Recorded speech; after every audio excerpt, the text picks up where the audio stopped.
먼저 한국지능사회진흥원 유호진 팀장님의 인공지능 학습용 데이터 구축과 개방 현황을 주제로 발표를 하도록 하겠습니다. 네, 반갑습니다.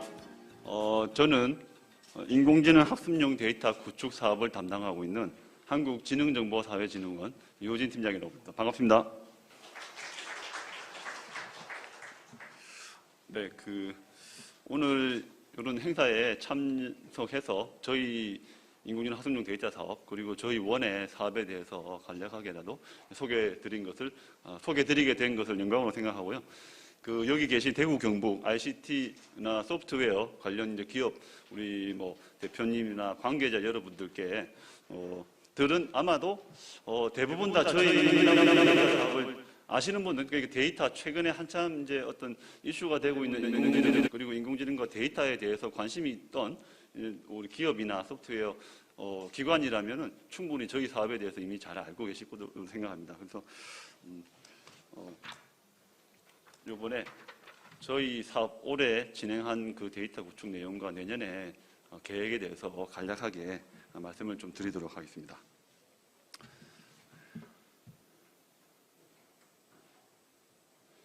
네, 저희 사업의 추진 의의하고 그동안의 현황, 그 다음에 저희들이 데이터를 현재까지 한 190여 종의 데이터를 공개를 하고 있는데 그런 실적과 그 데이터로 인해서 발생한 성과, 그 다음에 저기 대구 경북 지역이 또 아시다시피 이제 헬스케어 특화 지자체로서 어떤 지역이기 때문에 헬스케어 데이터 저희들이 제공하고 있는 헬스케어 데이터에서 간략하게 소개를 드리고 향후 계획에 대해서 말씀을 드리도록 하겠습니다.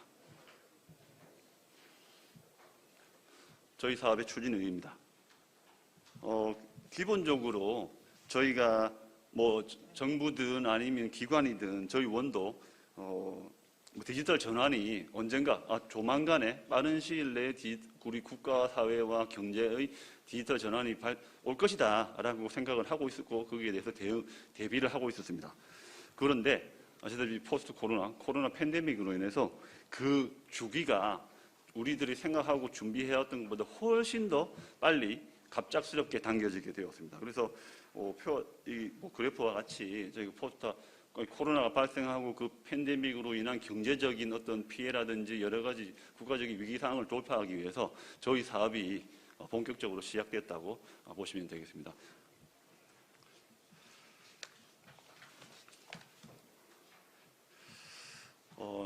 저희 원에서 진행하고 있는 디지털 뉴딜의 사업의 주요 내용에 대해서 말씀을 드리겠습니다. 잘 아시겠지만 작년에 디지털 뉴딜 사업이 본격적으로 출범을 하였고요. 기본적으로 디지털 사회의 대전환을 위해서 과거부터 중요시 여겨왔습니다. 데이터, 당연히 데이터가 어떤 제2의 석유다라고 할 정도로 데이터가 중요시 여겨졌고 네트워크는 저희가 우리나라 자체가 90년대 말 2000년 초반부터 네트워크 강국으로서 인터넷 강국을 발돋움할 수 있는 기본 인프라가 되어 왔었고요. 인공지능은 이제 비교적 상대적으로 최근에 어떤 국가 경쟁력의 핵심으로서 이제 상승하기 시작했는데 잘 아시다시피 2016년도 초에 알파고의 그런 충격 이후로 저희 정부와 저희 원, 과기정통부 등 인공지능을 대응하고 그런 이제 국가 경쟁력을 갖다가 제고하기 위한 인프라가 무엇인지를 16년부터 탐색하기 시작했습니다. 그래서 그 이후로 인공지능을 위한 여러 가지 정책적인 지원들, 사업들이 많이 있었고요. 그게 19년도 아까 말씀드린 이제 코로나를 기반으로 해서 훨씬 더 당기기 위해서 디지털 뉴딜 사업이 본격적으로 시작되었다고 보시면 되겠습니다. 그 외에 교육 인프라라든지 SOC, 그 다음에 이제 안전망과 관련된 그런 투자들이 진행이 되고 있습니다. 그 중에서도 색깔은 저희 말씀드린 인공지능 학습용 데이터 사업이 디지털 뉴딜 사업의 중심이라고 보시면 될 것 같고요. 작년에 이제 20년도에 추경으로 시작되었는데 약 8천억 정도가 투입이 되었습니다. 그 중에 8천억 중에서 한 3천억 정도 가까이 되는 예산이 저희 인공지능 학습용 데이터 사업에 투입이 되었고요. 나머지 여기 보시는 양자통신이라든지 5G 이런 빅데이터 플랫폼, 공공데이터 이런 데 나머지 예산이 분산되어서 투입됐다고 보시면 될 것 같습니다. 그래서 올해 21년도에도 작년에 추경보다 훨씬 늘어난 이제 1조 2천억 정도가 기투입이 되어서 연말까지 예산이 사업이 진행될 예정이고, 내년에도 여기 이제 사실 뭐 좀 변동이 있고 확정되지는 않았지만 확정은 되었지만 조금 변동은 있습니다만 한 1조 5천억 가까운 돈이 디지털 유리 사업에 22년도에도 투입될 예정이 있다. 저희 구축 사업, 인공지능 데이터 구축 사업의 내용에 대해서 간략하게 말씀을 드리면은, 첫 번째로 어쨌거나 인공지능은 데이터가 중요합니다. 많은 큰 규모와 정확한 내용을 가지고 있는 데이터가 중요하고, 이걸 학습할 수 있는 학습시키기 위한 데이터가 필요한데, 이거를 먼저 만드는 게 가장 우선순위입니다. 그 다음으로는 저희 사업이 만들어지는 대규모의 데이터를 통해서 여기에 학습되고 요거를 응용한 이제 뭐 알고리즘이나 모델 자체를 좀 참조할 수 있도록, 레퍼런스를 할 수 있도록 그런 모델들을 만들어서 공개하는 것. 그다음에 저희가 데이터를 갖다가 그 과거의 어떤 정형적인 데이터에 대한 표준이라든지 품질에 대한 어떤 기준들이라든지 구축 방법론에 대한 여러 가지 그런 것들이 있었는데, 저희가 인공지능 학습용 데이터, 그러니까 원천 데이터, 비정형 중심의 원천 데이터와 그거에 대해서 지도 학습을 위한 레벨링 어떤 그 데이터들을 정보들을 결합하는 그런 거에 대해서는 어떤 구축 방법론이라든지 어떤 품질에 대한 기준, 이런 건데 사실상 저희가 이 사업을 시작하기 전만 해도 거의 전무하였고, 사실 실질적으로 요거에 대해서는 외국에서도 이런 기준이라든지 방법론이 뭐 정립되거나 이렇지 않기 때문에 저희 이번 사업을 통해서 사업과 진행과 동시에 차차 이렇게 이런 것들을 가이드를 만들어가고 표준을 만들어가는, 기준을 만들어가는 이런 작업들을 진행을 하고 있습니다. 그래서 기본적으로 계속 말씀드리다시피 인공지능은 어쨌거나 학습용 데이터의 양과 품질이 1번이다, 최고 우선이다라고 생각하고 저희 이 사업에 집중하고 있고, 그 외에 실질적으로 필요한 건 3대 요소가 있는데, 잘 아시다시피 대규모의 데이터를 학습시키기 위해서는 고성능 GPU 자원, 그러니까 그냥 게임 정도를 돌리기 위한 그래픽 카드가 아닌 정말 아주 글로벌하게 해서 과거에는 생각지도 못한 수십 테라 플롭스, 수백 테라 플롭스의 자원이 어떤 서비스를 하나 만들기 위해서 필요한 상황이고요.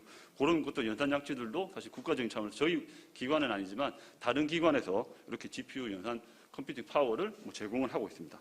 그 다음에 기본적으로 조금 과거에 비해서 이제 그 어떤 가치가 덜 하긴 하지만 알고리즘, 어쨌거나 기본적인 신경망 알고리즘을 활용을 해야 되고, 그 알고리즘들은 사실상 많은 숫자가 이제 오픈소스 형식으로 공개가 되고 있습니다. 이런 것들을 세 가지가 반드시 필요하고 결합을 해야 될 것 같고요. 저희는 이 데이터, 그 다음에 GPU 연산 장치, 그 다음에 알고리즘, 요것들을 기본적으로 국가적 정책적 차원에서 다 지원을 하는 사업들을 진행을 하고 있고, 그거를 통해 저희가 어쨌거나 목표하는 바는 이제 인공지능 응용 서비스들이 개발되고 이런 산업이나 이 산업들이나 기업들이 활성화되는 것들을 목표로 하고 있습니다. 그래서 저희는 장기적으로 이런 도메인들을 갖다 이제 목표로 하고 있는데, 교통이라든지 환경, 의료, 법률, 유통, 그다음에 스마트 시티, 이런 부분들에 인공지능을 적용하고 응용한 서비스들이 이제 폭발적으로 확산되기를 기대하고 있습니다.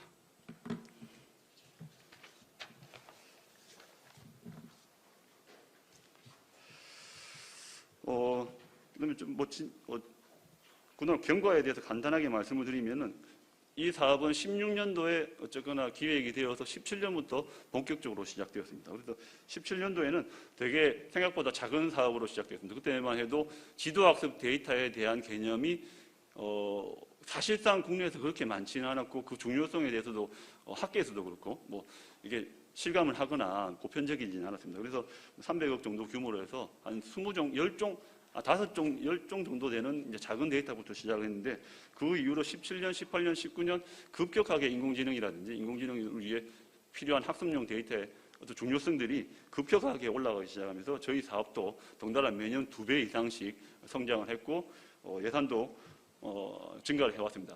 그런데 이제 20년도, 작년에 하반기에 특별히 이제 코로나로 인한 이런 여러 가지 특수한 상황들에 힘입어서 추경이 3천억 이상 대폭적으로 확대되어서 170종에 달하는 데이터들을 작년부터 만들기 시작했고요.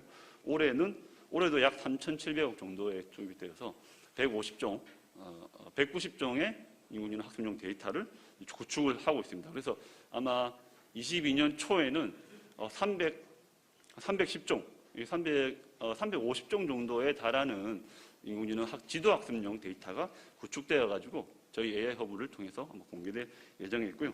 내년에는 궁금하게 생각하시면 내년에는 6,800억이 아니라 6천억 정도 되는 예산 310종에 달하는 인공지능 학습용 데이터를 구축을 하고 공개를 할 예정에 있으며 지금 한창 어떤 데이터를 구축해가지고 만들어야 될지에 대한 그런 기획들이 지금 진행되고 있습니다. 그래서 뭐 장기적으로는 내년에는 여기 숫자가 좀 잘못되었는데요. 내년에는 310종, 그 다음에 25년까지 이제 계획으로는 추가적으로 600종을 더 구축할 계획에 있습니다.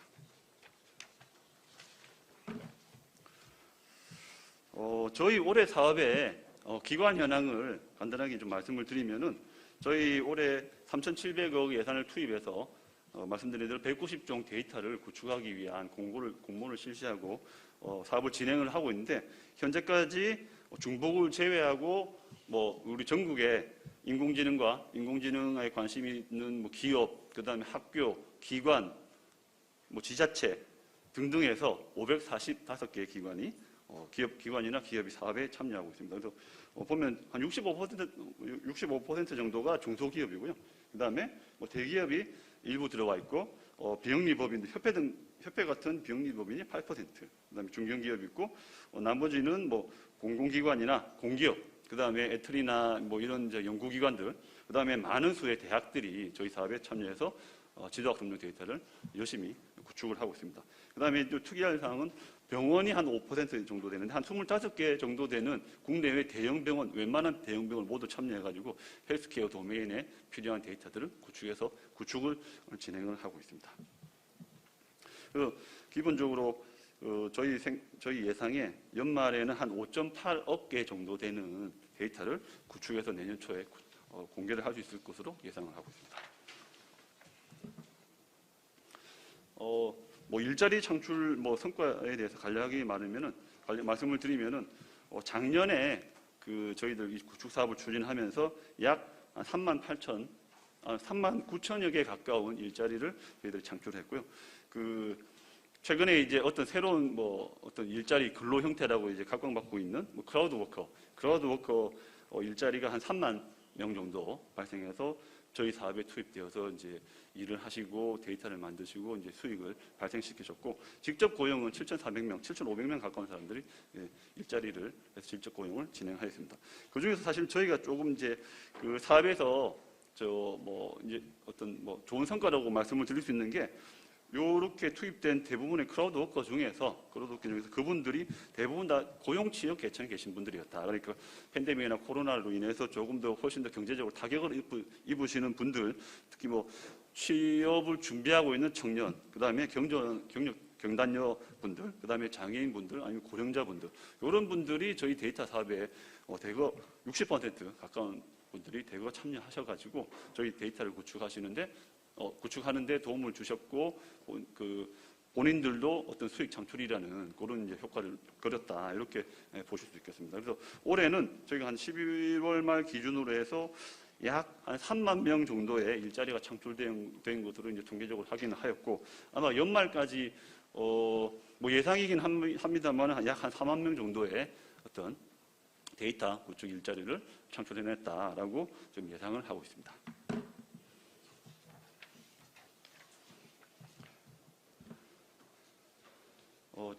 지금까지의 데이터 개방 실적하고 활용 성과에 대해서 간략하게 말씀드리겠습니다.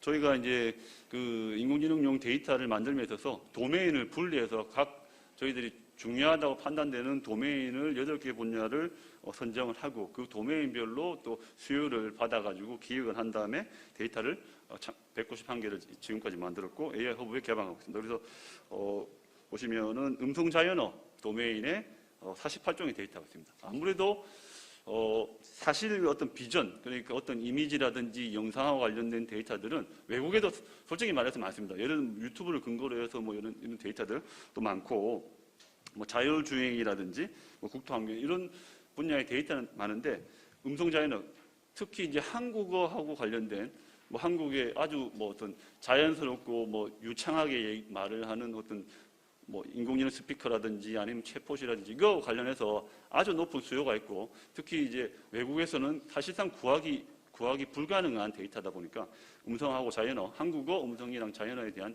데이터 수요가 매우 높습니다. 그래서 48종이라는 데이터가 지금 구축되어서 제공되고 있고, 여기서 보면은 뭐 간략하게 말씀드리겠습니다. 대략 어떤 대화, 사람과 사람 간의 대화 턴이 아주 뭐 수십만 건, 수백만 건의 이제 데이터들이 들어가 있는 것들, 아니면은 어떤 긴 문장을 하나의 서너 문장으로 요약하는 데이터들이라든지, 이렇게 딥러닝, 그러니까 특히 이제 한국어를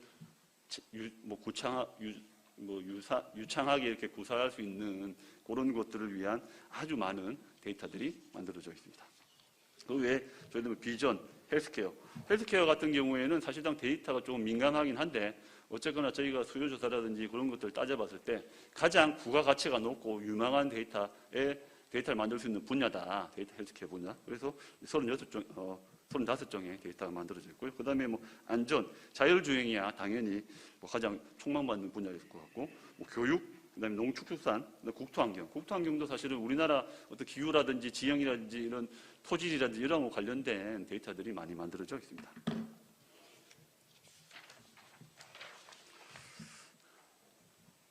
네, 지금까지 191종에 대해서 간략하게 이제 들여다보면 작년에 만들어졌던 데이터들 말씀드린 대로 자연어 같은 경우에는 지금 뭐 성능도 웬만큼 나오고 있지만은 뭐 한국어하고 영어 번역 말뭉치, 한국어와 그에 동안은 영어가 쌍으로 들어가 있는 말뭉치가 뭐 수십만 건이 지금 만들어져서 올라가 있습니다. 헬스케어 같은 경우에는 우리나라에서 발생하는 주요 암종, 뭐 예를 들면 간암, 위암, 과 같은 소화기계암, 그 다음에 뭐 유방암이나 갑상선암 같은 주요 발병암들을 갖다가 뭐 자동으로 판독하고 진단하는 데 도움을 줄 수 있는 이런 신경망을 갖다 구축하는 데 필요한 데이터들이 있고요. 그다음 무인이동체 같은 경우는 자율주행차 관련된 겁니다. 주로 어떤 도로 같은 뭐 아주 많은 아주 오랜 시간에 도로를 주행하는 그런 영상들 이 대규모로 구축되어 있습니다. 농축수산 같은 경우는 우리나라 수산물이나 축산물들이 어떻게 자라고 그 어떤 환경이 필요하고 이런 부분에 대한 데이터들이 많이 만들어져 있고요. 국토 같은 경우에는 우리나라 피복 지도라든지 뭐 상하수도와 관련된 것, 전체적으로 우리나라 뭐 이렇게 지형, 지물, 그 다음에 토지, 토양, 뭐 여러 관련된 인공위성 데이터라든지 항공 데이터라든지 드론 데이터들이 아주 많이 구축되어 있습니다. 안전하고 관련된 경우에는 그 가장 뭐 이렇게 쉽게 생각할 수 있는 CCTV 영상입니다. CCTV에서 이상 행동을 발견해가지고 자동으로 어떤 디텍팅을 할 수 있는 그런 영상들이 많이 만들어져 있고, 기본적으로 최대한 현실과 가까운 그런 리얼 데이터를 뭐 만들고 모사하기 위한 그런 데이터들이 잘 만들어져 있습니다. 미디어 같은 경우에는 영상들이 주로 많이 들어가 있고요. 그다음에 뭐 제조 분야, 그다음에 지역 경제, 자유 주제 이렇게 영역을 가지고 데이터들이 190종이 만들어져 있습니다. 이게 좀 빨리 진행돼요. 이용 현황 같은 경우에는 이용 현황 같은 경우에는 뭐 하여튼 뭐 데이터가 다운로드라든지 방문자 수가 전에 그러니까 한 20종 가까운 정도에 제공되는 거에 비해서 훨씬 더 많은 데이터들이 방문자라든지 가입자가 폭증을 했다. 그래서 인공지능과 관련된 그런 부분에 대해서 여러 가지로 활성화되고 있다. 그다음 다운로드 같은 경우에도 뭐 학생들, 아무래도 이제 인공지능이나 딥러닝 공부하는 학생들이 가장 많이 받는 것입니다. 그다음에 스타트업들, 인공지능 서비스에 관심 있는 스타트업이나 중소기업들 이런 부분들이 많이 받아간다고 보실 수 있고, 말씀드린 대로 다운로드 자체도 음성 자연어가 가장 많이 받아간다 이렇게 보실 수 있겠습니다. 성과를 죄송합니다.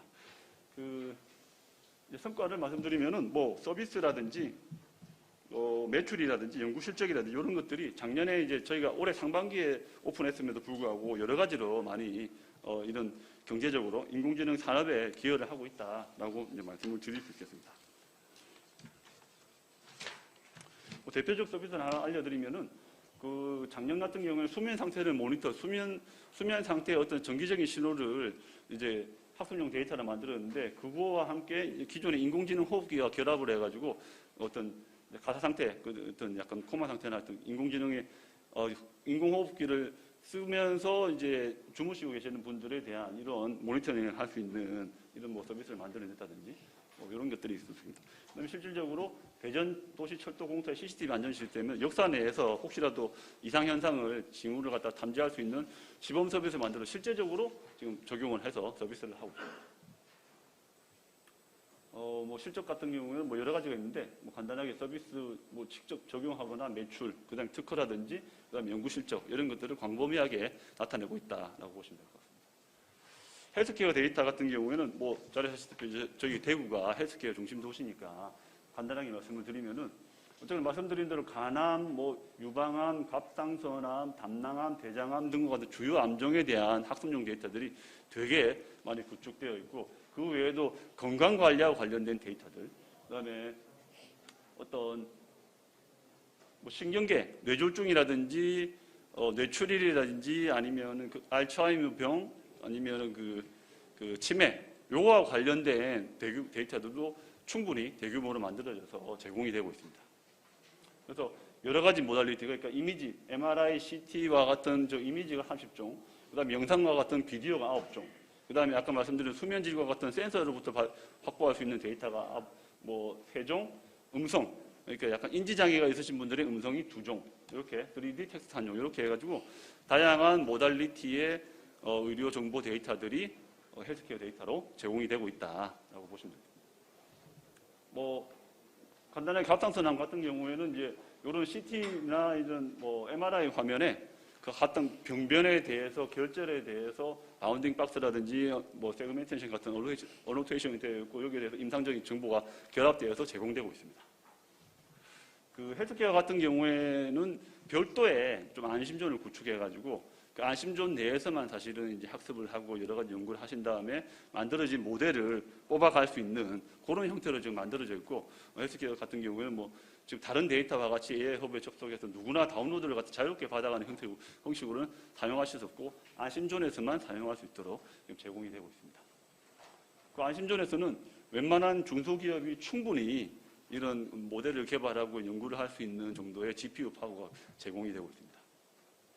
22년 뭐 향후 계획에 대해서 간단하게 말씀을 드리겠습니다. 지금도 한참 이제 기획 중이고 아직 뭐 과기정통부 같은 부처로부터 이제 우리가 아직까지 컨펌이 나지 않은 상황이라서 뭐 정확하게 말씀을 이렇게 간략하게 말씀을 드리면은 기본적으로 말씀드린 대로 올해에 비해서 내년이 약 1.5배, 1.6배에 달하는 데이터를 갖다 추가적으로 더 구축을 할 거기 때문에 도메인이 훨씬 더 늘어나게 됩니다. 그래서 헬스케어는 안전 환경뿐만 아니라 제조와 로보틱스, 그다음에 모빌리티, 문화, 스포츠, 관광 분야, 이제 컴퓨터 그래픽스라는 3D 분야, 그다음에 이제 뭐 비전과 음성 자연어 이런 훨씬 더 많은 도메인에 훨씬 더 많은 숫자의 학습용 데이터를 약 6천억에 가까운 예산을 투입해가지고 구축을 할 예정이고 저희들이 지금 현재 계획으로는 1월 중으로 1차적인 공모를 통해 가지고 데이터 구축 사업자 컨소시엄을 선정하는 그런 것들을 진행할 예정에 있습니다. 네, 뭐 저희 사업에 대해서 간략하게 말씀을 드리고 내년 뭐 계획에 대해서 간단하게 말씀을 드렸습니다. 네, 그 장시간 발표. 잘 들었습니다.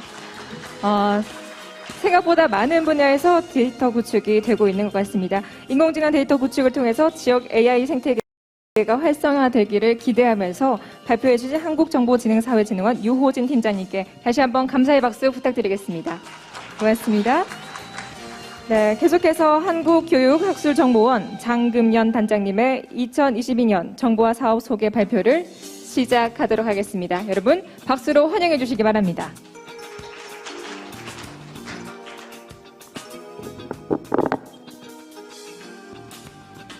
네, 안녕하세요. 캐리스에서 내년 추진 예정인 정보화 사업에 대한 설명을 좀 드리겠습니다.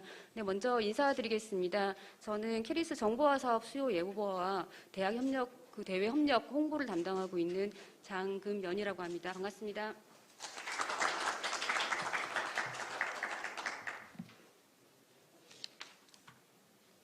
네, 저희 한국교육학술정보원을 잘 모르시는 분들도 계실 것 같은데요. 네, 저희 기관 이름은 약자로 이제 캐리스를 라고 합니다. 그래서 먼저 캐리스라는 약자를 말씀을 드리고 저희가 22년 상반기에 추진 예정인 정보화 사업에 대해서 설명을 드리도록 하겠습니다.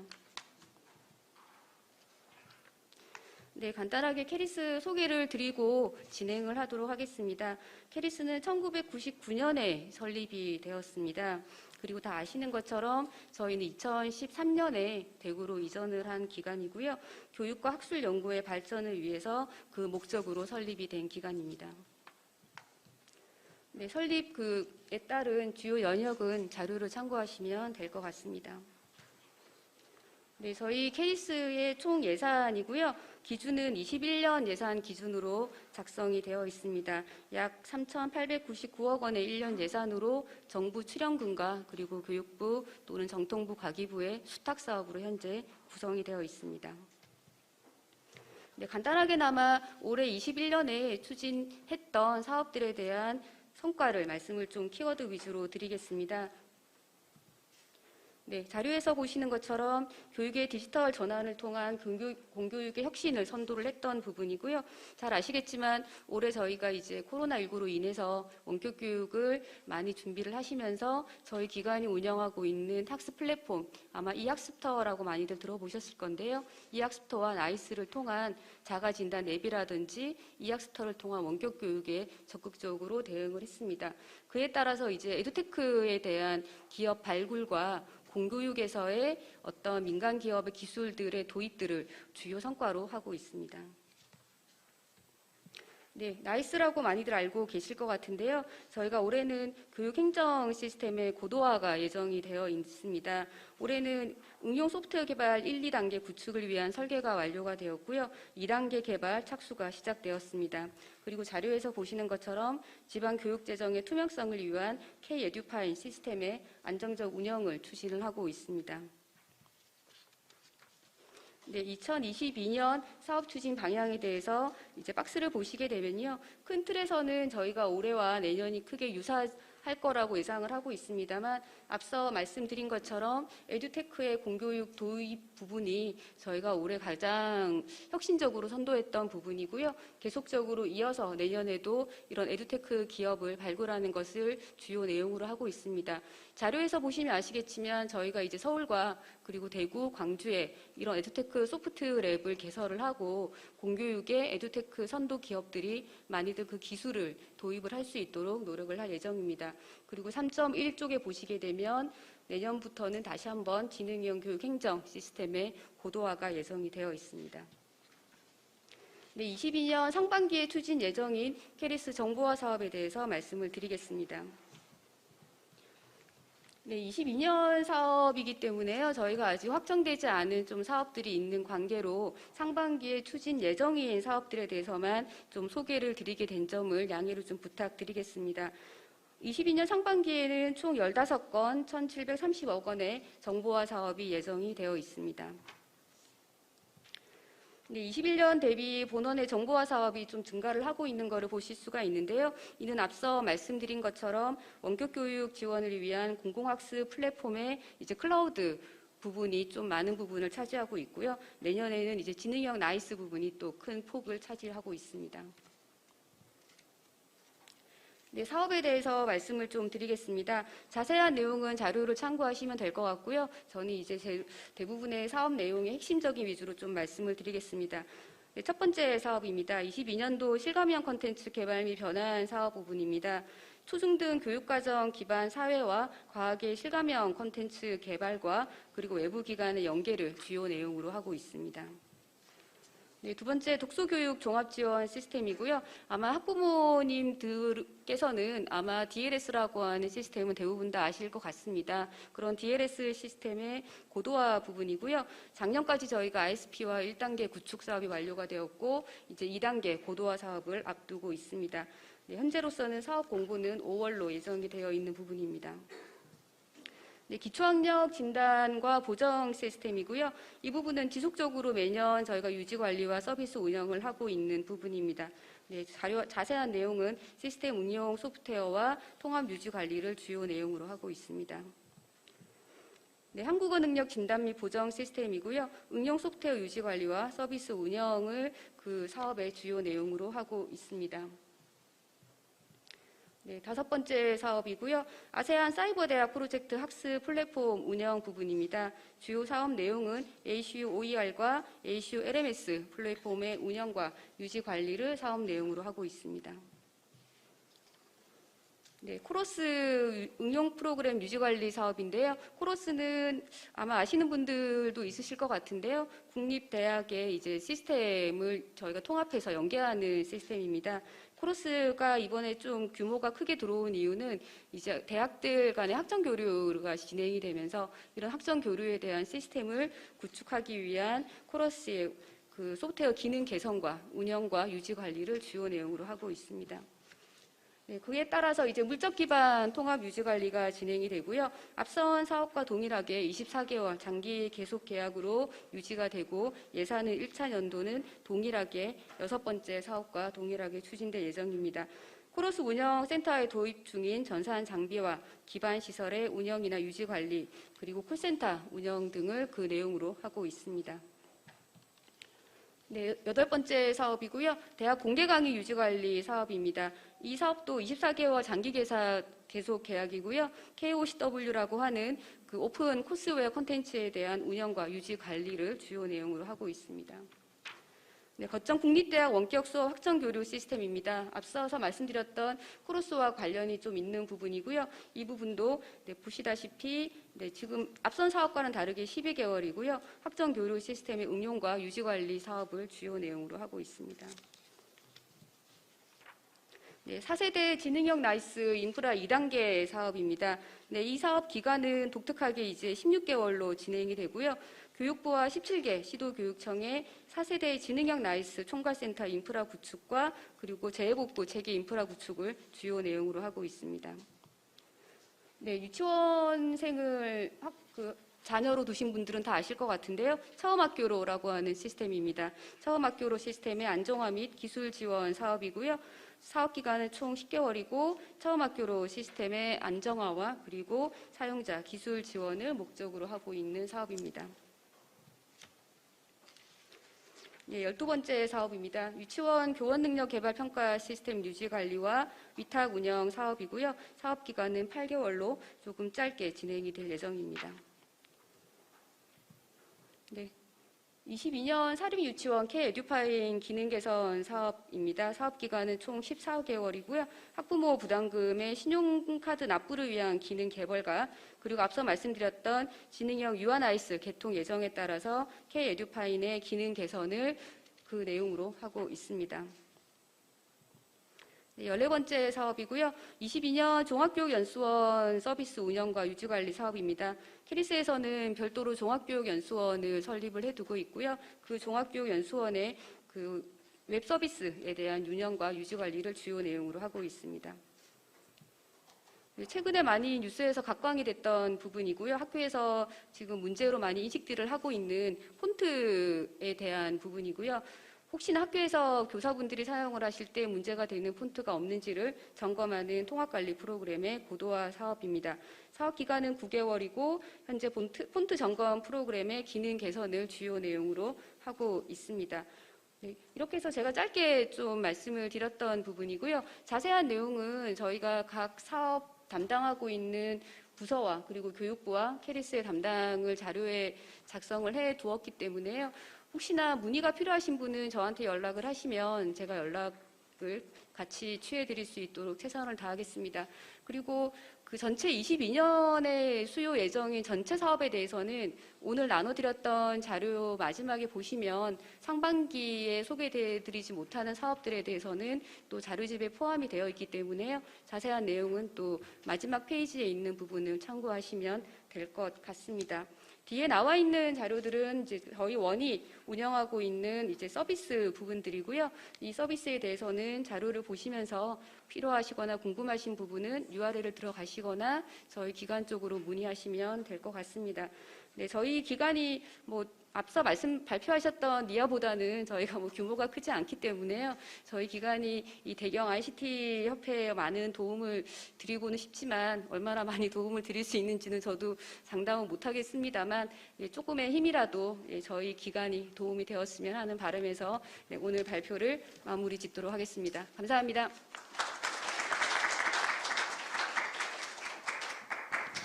네, 발표 잘 들었습니다. 다가올 2022년 한국교육학술정보원의 정보화 사업에 많은 관심과 참여를 부탁드리면서 이곳 대구에서 디지털 전환을 통한 공교육의 혁신 선도를 이끌어 주시길 바라겠습니다. 네, 고맙습니다. 자, 계속해서 행정안전부 국가정보자원관리원 대구센터 추진단의 강찬우 과장님께서 지능형 SDDC 기반 국가클라우드센터 구축 사업 추진 계획을 발표하겠습니다. 여러분 박수 부탁드립니다.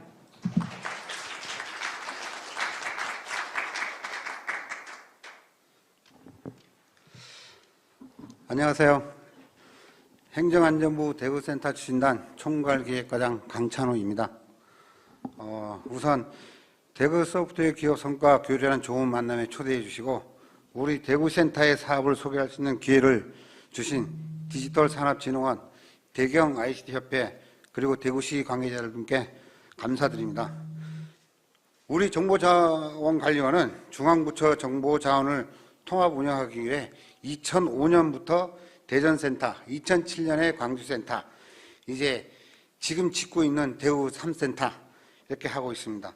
공공기관이 정보자원을 통합 운영하기 위해 정부 최초로 센터 구축 사업에 대구 지역 IT 기업의 경쟁력을 강화하고 지역 인재 채용 확대를 위한 지원 방안에 대해서 지금부터 설명드리도록 하겠습니다.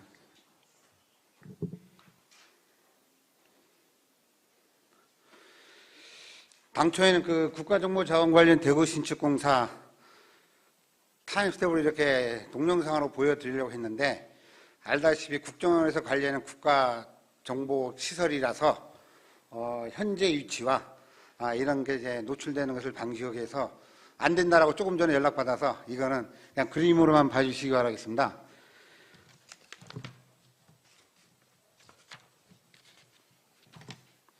위치는 팔공산 자락에 약 한 26,000평 정도로 짓고 있고 건물은 약 한 우리 공공행정기관이 258개 기관이 있어요. 그중에 200여 개 기관이 들어올 수 있을 정도의 규모로 건물을 짓고 있습니다. 금액은 건축비가 2,700여억 원 정도로 투입돼서 내년 3월에 준공 예정입니다. 그래서 건물이 이제 내년 3월에 준공에 맞춰서 저희들 이제 오늘 발표할 정보화 사업도 내년 3월이나 6월, 늦어도 6월경에는 사업이 발주되고 정보화 사업 규모는 1,500억 정도로 해서 2년 사업으로 나갈 예정입니다. 여러분도 잘 아다시피 이 데이터 센터라는 것은 IT의 종합입니다. 서버, 스토리지, 데이터 등등 보안부터 시작해서 총망라해놨던 종합 집합체를 대구 지역에 이제 국가망으로 해서 짓고 있는, 지금 추진하고 있습니다. 이 부분에 대해서 설명드리도록 하겠습니다.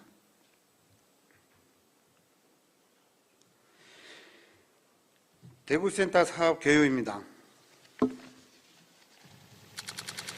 대구센터 공공에서 자체 운영 중인 정보자원을 통합하여 운영 효율성과 보안성을 높이기 위해서입니다. 사업기간은 2022년 6월부터 2023년까지 장기 계속이며 협상에 의한 계약을 체결할 예정입니다. 소요 예산은 기재부와 총사업비 협의가 지금 진행 중에 있지만은 1,500억 규모입니다. 사업 범위는 크게 4가지 분야입니다. 첫 번째, 클라우드 센터 네트워크 및 보안 공통 인프라를 구축하고 컴퓨터 스토리지 백업 등 클라우드 자원풀 구축, 47개 행정 공공기관이 22개 업무를 클라우드로 전환하고 마지막으로 컨테인먼트 스토리지 전산실 기반 시설을 구축하는 내용입니다. 자, 여기에서 47개 기관만 오는 이유는 우리가 예타를 받으면서 1차 초기 입주할 수 있는 기관이 공무원연금관리공단부터 시작해서 47개 기관입니다. 이게 정부와 이제 총사업비 관리에 포함되는 사업이고 나머지 기관은 2024년부터 행안부 본부에서 정해진 순서에 따라서 일반 예산을 투입시켜서 2030년까지 저희들 예상하기는 150기관 이상으로 아마 입주될 계획입니다.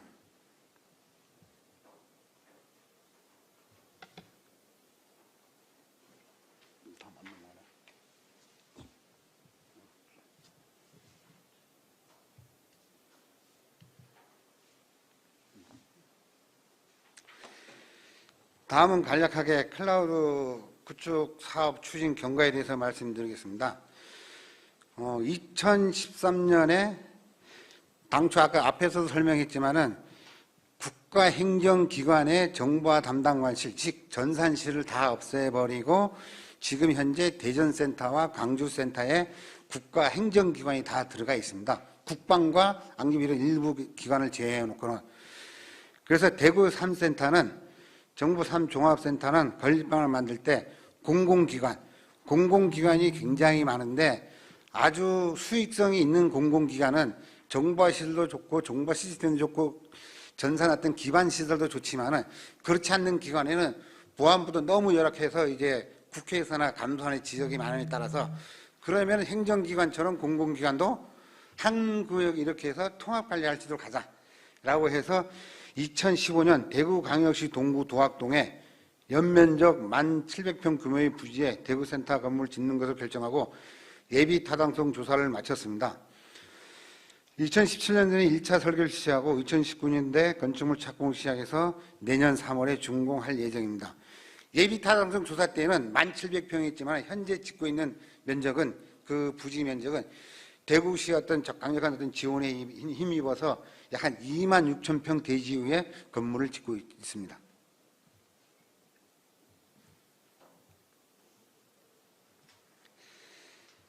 다음으로는 사업 추진 내용입니다. 첫 번째, 클라우드 센터 공통 인프라 구축입니다. 공통 인프라는 네트워크 구축과 통합 운영, 통합 관제 체계를 구축하는 것입니다. 네트워크는 국정망 분리 기준과 협의에 따라서 인터넷망, 국가 업무를 담당하는 행정 업무망, 공공기관에서 업무하는 공공업무망 3개망으로 물리적으로 분리하여 구성하고 클라우드 소프트웨어 정의인 SDN을 적용하여 구성합니다. 다음은 통합운영 분야입니다. 정보 시스템 자산 정보를 관리하고 장애관리, 병력관리 등을 체계적으로 운영하기 위해서 ITSM과 클라우드 가상 서버 할당, 소프트웨어 카탈로그 관리 등을 위한 CMP는 금년구월에 구축 완료했으며 본사업에서 내년 3월부터 시작하는 본사업에서 확대 적용할 예정입니다. 그리고 모든 정보 장애 로그를 수집 분석하는 데이터 로그 시스템을 구축하여 빅데이터 기반으로 통합관제 체계를 구축할 계획입니다. 죄송합니다.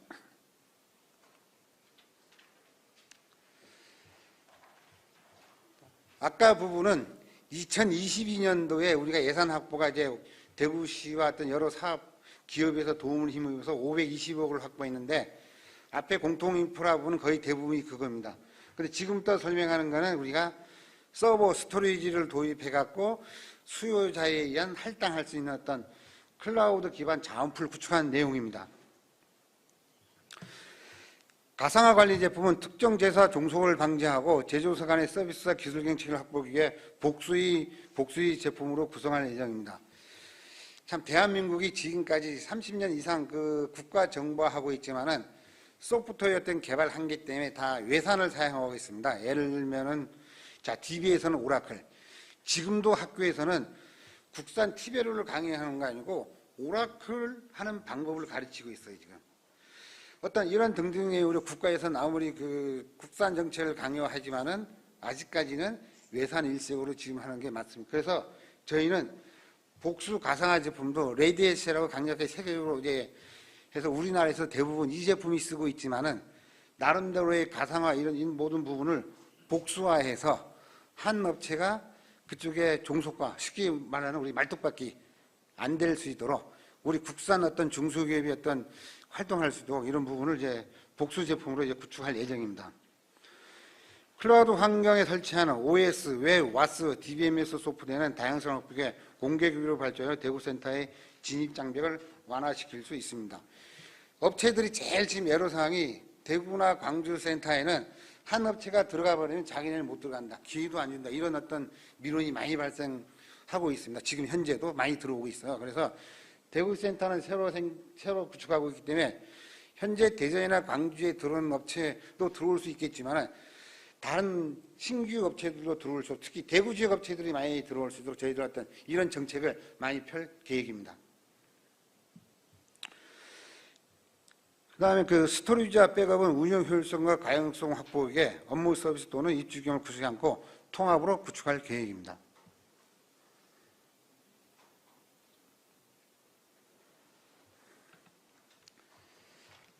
네, 세 번째는 47개 입주기관 222개 업무 서비스 클라우드 전환입니다. 245개 되는 공공기관 중에 47개 기관으로 정해져 있는 것은 47개 기관이 하드웨어 부분은 우리가 제공하지만 API 부분은 현 기관에서 갖고 있기 때문에 2022년부터 2023년까지 API 예산을 확보하고 그것을 변경시켜서 입주하겠다 의견을 제출한 기관입니다. 그래서 초기 입주기관이 이제 47개 기관입니다. 입주기관에서는 대구센터 클라우드 환경에 맞게 AP 개발을 완료하면 입주기관이 API 데이터를 대구센터로 이전하고 서비스 전환을 실시할 예정입니다. 공무원연금공단이 제일 먼저 들어옵니다. 우리 공무원과 굉장히 관계가 깊은 공무원연금공단이 차세대로서 3년 사업이 금년 12월 달에 끝납니다. 그래서 저희들이 내년 3월부터 6월 이전에 사업이 시작이 된다고 하면은 내년 10월부터는 공무원연금공단이 직접 대구 현지 와서 클라우드 제일 먼저 해서 2023년 1월에 서비스할 예정입니다. 그것을 시작으로 2022년 말까지 40체 기관이 일정표에 맞게 순차적으로 입주할 예정입니다. 이전 대상 기관에서 업무별 상세 설계를 실시하고 데이터 기관과 정합성을 검증한 후 서비스 전환을 실시하고 안전기관의 공동 운영을 실시하게 됩니다.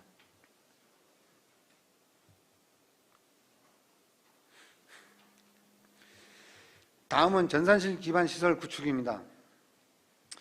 실시간으로 전력 사용량이나 온도, 습도량을 측정하는 스마트 렉을 도입하여 설치하고 이러한 정보를 통합으로 모니터링할 수 있도록 기반 시설에 DCIM과 연계할 계획입니다. 그리고 항온항 습기와 공조 효율을 높이기 위해 렉 사이에 열복도 방식 컨테이너먼트를 제공하여 뜨거운 공기가 천장을 통해 다시 항온항 습기로 순환되도록 구성할 계획입니다.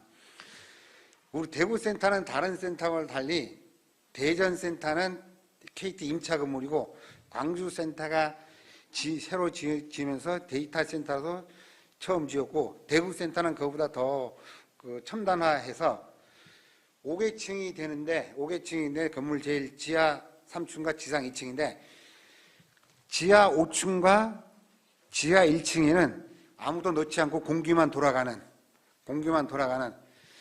습도와 모든 것을 방지해서 그 다음에 그 항온항습에 대한 전력량을 최소화했기 때문에 어떤 최첨단의 그 건축물로 이제 짓고 있습니다.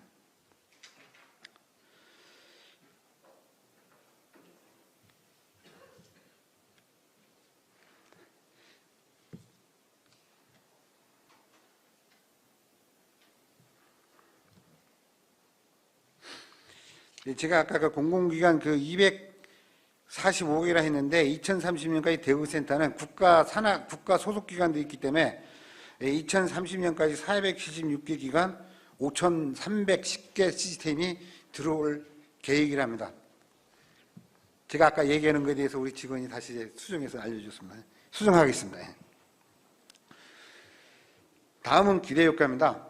대구센터 설계로 나타난 기대효과는 서버, 보안장비, 소프트웨어 등 국산 제조사가 생산한 제품이 진입할 수 있는 마중물 역할을 하고 개별 전산시설 운영하던 정보 자원 통합을 통해 운용비와 유지보수가 절감되면서 방화벽, IDS 등 일반적인 보안장비와 패켓 분석, 빅데이터 로그 분석, 24시간 보안 관증을 통해 사이버 위협에 대한 방어 역량을 강화할 계획입니다. 그리고 예타 보고서에 있는 바와 같이 경제적 편익, 취업 유발 효과 등에 대해 대구 지역의 발전에도 크게 기여할 것으로 판단되며 이번 사업 이후에도 다수의 공공기관들이 클라우드를 전환하면서 신기술에 대한 지속적인 투자를 계속해 나가겠습니다. 예를 들면 지금 대전과 광주에는 1년에 국비가 그 지역에서 입찰 나가는 게 약 한 1,500억이 됩니다. 대구 센터에서도 당초 2년 계획에서는 대기업 참여하지 않고 대기업이 들어오겠지만은 이후에는 2024년 이후에는 대구 지역 업체가 이 부분이 이제 감당해야 돼요. 1년에 1,000억 이상이 여기서 발주가 나가고 1년에 15개 이상 기관씩 계속 들어오게 됩니다, 이제. 그래서 대구 지역 IT 업체에 대해서는 아주 엄청난 기회를 맞게 되는 거죠. 알다시피 대전과 대주는 그 지역 업체들이 이미 크게 성장한 회사들이 많이 나타나고 있습니다. 대구에도 아마 그렇게 될 것이라 믿습니다.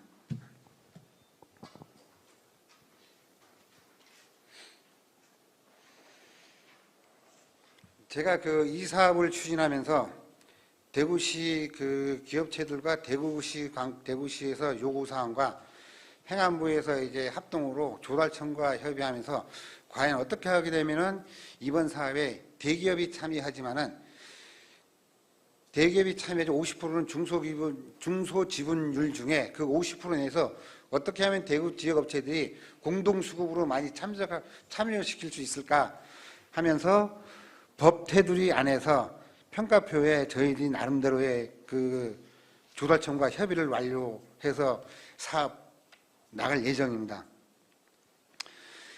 이번 사업에 참여한 대기업들이 대구 지역 IT가 공동수급으로 참여하고 공동수급으로 참여하지 못하는 작은 회사도 하도급으로 참여하기 위해서 공동수급 지분율 평가의 3점을 반영하고 대구 지역 IT 기업이 20% 이상 공동수급으로 참여를 할 경우에 만점을 부여하도록 했습니다. 왜냐하면 지금 우리 사업에는 지금 LG, SK, 삼성, KT가 참여하겠다고 선언을 했습니다. 그러다 보니까 입찰하게 되면 평가 전체 당락률이 1점이 차이가 안 나요. 그러다 보니 우리 절대 점수로 3점을 부여한다는 어마어마하게 큰 거거든요. 그러니까 대기업이 대구 지역 업체를 안 하고 다른 업체 하게 되면 그 3점을 자기가 받지 않고서는 탈락되는 거죠. 그래서 모든 4개의 대기업이 대구 지역과 같이 손잡아 갈 수 있도록 어떤 이런 평가표에 반영했습니다. 그리고 또 하나는 추가적으로 대구 지역 IT 기업 지원에 대한 정성평가를 2점을 반영해서 공동수급으로 참여하지 못하는 기업도 이 사업에 참여를 유도하기 위해 평가 체계를 제안 요청서에 반영할 예정입니다. 그리고 이번 사업으로 끝나는 것이 아니라 지방에 설립한 광주센터를 경우 보면 11개 사업 약 1,200 규모로 매년 발주가 되어 있습니다. 대구는 앞으로 2024년 이후부터는 이거보다 크면 끝이 적지는 않을 것입니다. 그래서 대구 지역 IT 기업이 대구 센터의 장애관리, 병명관리,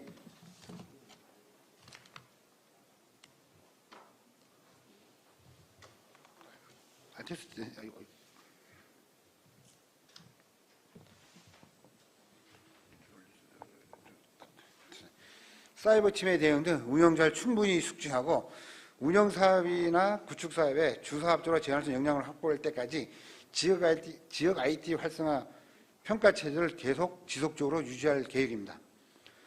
우리 대구센터 설립을 기회로 대구 지역 IT 기업이 강소기업으로 성장하고 지역 IT 인재들이 취업기회가 크게 확대됐으면 하는 바람입니다. 또한 제가 개인적으로 지역 출신이기 때문에 중앙에 밀집된다는 정보와 이 사업이 대구 지역에도 대구센터가 하나 들어오는 국가 데이터 센터가 하나 들어오면서 대구 경북 지역에 IT 기업이 크게 성장할 수 있는 밑거름이 되었으면 하는 바람입니다. 이상입니다.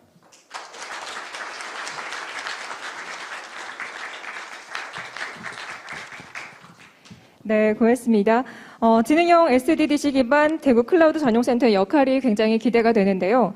무엇보다 26,000여 평의 47개 공공기관을 시작으로 150기관이 함께하는 만큼 대구 지역의 IT 그리고 소프트웨어 기업의 동반 성장 또한 지역 인재의 고용 확대가 실현될 수 있도록 기대를 해보겠습니다. 자, 멀리서 와주신 강찬우 과장님께 감사의 박수 부탁드립니다. 네, 고맙습니다.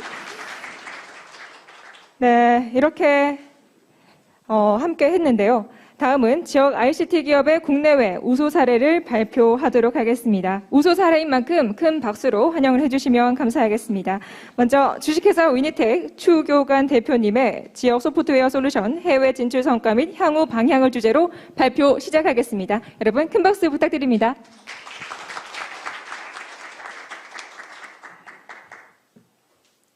예, 반갑습니다. 주식회사 위니텍의 대표선을 맡고 있는 추교관입니다. 이거 그냥 올리면 되죠. 예, 안 그래도 최근에 좀 해외 진출하는 사례가 한 건 있어가지고 아마 제가 원래 회사 설명을 잘 안 하는 편인데 하라 그래가지고 했습니다. 근데 고전에 이렇게 저희들 대구 우리 IT 입장에서는 참 이렇게 정보진흥원, 캐리스 또 국자원 어찌 보면 저희들한테는 참 귀중한 어떤 고객들이고 우리 지역을 어떻게든지 조금 전에 발표 들어보니까 그렇게 신경 쓰고 계시는 거에 대해서 상당히 감사하고 앞으로도 저희들하고 좀 자주 좀 교류할 수 있도록 아마 그렇게 했으면 좋겠습니다. 예. 간단하게 저희 회사 한번 소개 올리겠습니다. 저희 회사는 공공 쪽에 전자정부 솔루션 쪽에 그 중에서도 이제 공공 안전 쪽에 조금 이렇게 특화되어 있는 어떤 그런 업체입니다.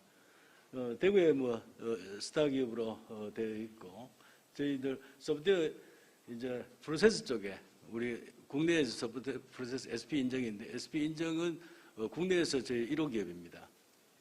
그리고 저희들은 매출은 한 300억 조금 넘게 그렇게 하고 직원은 한 240명 정도 되어 있습니다. 저희들 그 사업 분야는 이렇게 한 5개 정도 크게는 우리 구분할 수 있습니다. 처음에는 저희들이 소방정보로 시작했습니다. 현재 서울부터 제주도까지 119 걸면 다 저희들 시스템에서 대응을 하고 있고 소방정보 쪽에는 전국의 소방방재청하고 한 90% 정도가 저희들 대응하고 있었습니다. 소방을 한 10년 정도 하고 그 다음 같은 경우는 이제 우리나라 재난 시스템 쪽에 상당히 좀 정리를 좀 했었습니다. 현재는 그 전에 절침했을 때 한 33개 시스템으로 이렇게 상당히 분리되어 있었는데 저희들 들어가가지고 전체 다 통합시키고 그 중에서 조금 이렇게 상태가 조금 안 좋은 것들은 다시 또 재개발하고 여러분들 안전 디딤돌이나 이런 게 저희들 회사 다 제품이라고 보시면 됩니다. 그리고 한 10년 전쯤 돼가지고 해양경찰 쪽에서도 해양경찰이지만 해양 안전에 대해서는 해경이 수행을 해야 되기 때문에 원투투하면 특권이 있었습니다. 그리고 그걸 갖다 부여하면서 해경 정보화 쪽에 지금은 전국 해양 정보화 쪽에 저희들이 한 80% 이상 저희들 회사에서 대응을 하고 있습니다. 그 다음에 이제 교통 정보화 쪽에 교통 같은 경우는 현재는 대구 경북 쪽으로 해가지고 저희들 이제 소프트웨어 입장에서 그걸 해가지고 현재 BIS부터 해가지고 ATMS, UTS 등 여러 가지 어떤 공도 쪽에 교통 쪽에 소프트웨어 쪽은 현재 저희들 풀스펙을 다 가지고 있는 그런 형태입니다. 그리고 상수도 쪽에도 수행과 정보부터 해가지고 거의 대부분 풀 솔루션을 저희들 가지고 있고 원래는 이제 상수도 같은 것도 대구, 광주, 인천, 서울을 저희들이 했습니다만은 또 이제 인력이 좀 가기 때문에 현재는 대구만 좀 하고 있고 최근에 또 광주에 도와달라고 그러는데 조금 여력이 안 돼가지고 조금은 이렇게 그런 상태에 있습니다. 그러니까 저희들은 쭉 이래 보시다시피 저희들은 공공 쪽에 해가지고 저희들은 솔루션 베이스로 해가지고 그렇게 대응을 했었습니다. 저희들 회사 전략은 간단합니다. 일단은 저희가 이제 대구 기업인 만큼 가능하면 해경 정도는 안 되겠지만 대구에서 어느 정도 이렇게 솔루션을 접하고 또 많은 시행착오를 하고 그 다음에 다른 지역에 시스템을 대응하고 그걸 모듈러 패키지 시켜가지고 해외 진출하는 게 저희들 회사 어떤 기본적인 어떤 프로세스라고 보시면 되겠습니다.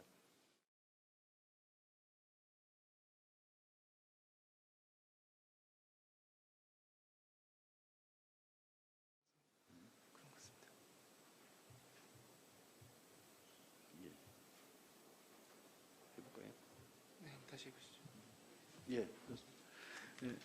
저희들 해외 사업 같은 경우는 저희들 2008년도부터 저희들 해외 사업을 했었습니다. 국내 어느 정도 서방 쪽에 어느 정도 프로세스를 다 만들고 그다음에 제일 처음 진출했는 게 우리 인도네시아 또 경찰 시스템이었습니다. 그 한 4개 주 경찰 시스템을 했었는데 실질적으로 이렇게 저희들 서방이 이제 굉장히 시스템이 조금 뭐 크리티컬합니다. 대구 서방 같은 경우는 구축하는데 이때까지 한 250억 정도, 서울 같은 경우는 한 1,500억 이상 들었는 시스템인데 그렇게 하다 보니까 경찰은 그 정도로 서방만큼 디테일을 하지 안 해도 되겠더라고요. 그래서 경찰은 좀 수월케 했었는데 저희들이 인천경찰청을 하고 그다음에 바로 인도네시아 4개 그걸 하고 그다음에 11년도에는 말레이시아, 여기는 이제 재난 시스템입니다. 말레이 같은 경우는 재난이 굉장히 동남아에서는 좀 적은 나라인데 그 중에서 홍수가 굉장히 좀 크리티컬합니다. 그런데 이제 홍수를 처리하려고 그러니까 이 프로세스가 잘 없었어요. 그래서 저희들이 가가지고 전체 프로세스를 잡아주고 상당히 좀 고생했는 그런 형태입니다. 여기 보시면 저희들 모잠비크 같은 경우는 한 2개 주 그 수도하고 경제 수도하고 2개 주에 소방하고 경찰하고 같이 받을 수 있도록 그렇게 만들어 놨었습니다. 그렇게 해가지고 모잠비크는 조금 그 당시에 이렇게 일을 할 수 있는지 좀 상당히 걱정을 했었는데 실질적으로 그쪽에 이제 기술국장 그러면서 좀 젊은 친구가 국내에 이렇게 뭐 예전에 정통부 쪽으로 해가지고 이렇게 연수받으러 오면서 저희 회사에 왔더라고요. 그렇게 하면서 아주 뭐 강한 의지에 있어 거청 하나 믿고 한 4년을 투자해가지고 저희들이 대응을 했었습니다. 그 외에도 뭐 방글라데시하고 컨설팅은 여러 나라를 했었습니다. 최근에 코로나 때문에 좀 상태는 별로 안 좋은데 최근에 저희들 대응했는 것 중에서 제일 이렇게 간 게 우리 11월 달에 베트남 그 다낭에 저희들이 그 수주를 했습니다. 전체 뭐 금액은 계약금액 89억 하지만 조중에 저희들 이제 회사 볼륨이 한 50% 정도 라고 그렇게 보시면 되겠습니다. 베트남 같은 게 뒤에 좀 설명을 올리겠지만 상당히 좀 좋은 케이스였어요. 베트남 같은 경우는 실질적으로 대구하고 자매결연되어 있는 도시입니다. 그렇게 대구 CS 자매결연 도시에 그쪽에 이제 재난 쪽을 어떻게 좀 할 수 없느냐 그렇게 해가지고 저희들이 상당히 공을 들여가지고 했었고 ODA로 해가지고 예산을 확보하고 수주했는 그런 케이스라고 보시면 됩니다. 그 외에도 저희들 페루 같은 경우는 저희들이 국내에 이제 코로나가 발생하면서 자가격리에 외국에서 들어오면 다 자가격리를 하고 이제 이탈했을 때 경찰 불러고 잡아내고 뭐 이렇게 했습니다. 그래서 그걸 하고 그 다음에 이제 페루 쪽에 저희들이 다른 것도 컨설팅 하고 있는데 페루 요구가 있어가지고 페루 쪽에 했는 어떤 그런 형태입니다. 그러면 우리가 11월 달에 이제 수주했는 좀 따끈따끈한 형태이기 때문에 그 다낭 사업에 대해서 제가 말씀을 올리겠습니다. 여기 보시다시피 다낭 사업 같은 경우는 실제 대구시하고 저희들하고 뭐 같이 그리고 또 지역에 있는 그 업체하고 같이 어떤 추진을 했다고 그렇게 보시면 되겠습니다. 대구시에서 굉장히 또 공무원분이 굉장히 열정이 있으셔가지고 어떻게든지 다낭에 이게 어느 정도 전체 프로세스를 좀 만들었으면 좋겠다. 그리고 가능하면 우리 대구 기업에서 어느 정도 정리했으면 좋겠다. 마치 뭐 저희들 같은 경우는 안전 쪽에 우리나라 거의 대부분 하고 있기 때문에 아마 그쪽의 사이트로 이렇게 조치를 되는 것 같습니다. 그렇게 수주를 하고 아마 국내 뉴스 같은 경우는 한 15개 정도 신문사라든지 언론에서 아마 공부가 됐는 거, 시에서 아마 홍보를 하셨는 것 같아요. 여기 보시면 대구시 재난 대응 시스템을 도입한다, 뭐 이런 식으로 멘트도 아주 좀 잘 따고 그렇게 했는 것 같습니다. 이쪽 제일 좌측에서는 다낭에서 아마 나왔는 그런 형태입니다. 제가 우리가 다낭 쪽을 조금 이렇게 좀 깊숙하게 저희들 하는 게 실제 외국 사업 같은 경우는 프로세스가 만만치가 않습니다. 그걸 갖다 여러분들 조금 더 설명드릴까 싶습니다.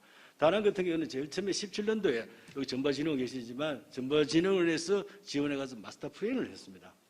그리고 DIP에서 또 실증 사업을 했었어요.